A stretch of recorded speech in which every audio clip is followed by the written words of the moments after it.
You ask Tiger to solve. This deals with linear equations with one unknown.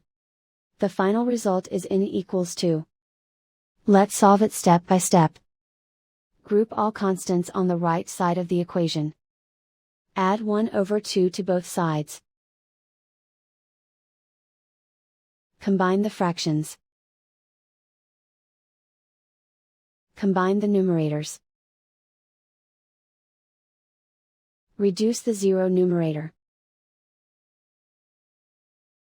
Simplify the arithmetic.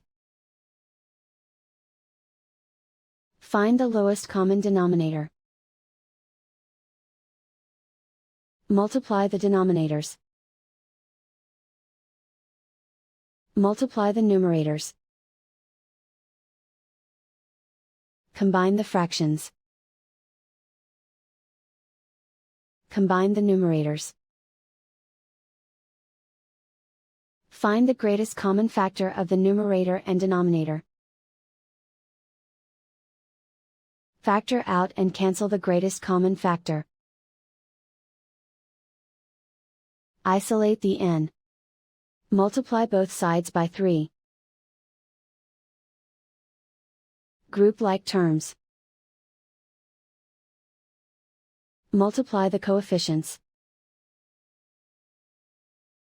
Simplify the fraction. Multiply the fractions. Simplify the arithmetic. And so the final result is n equals 2.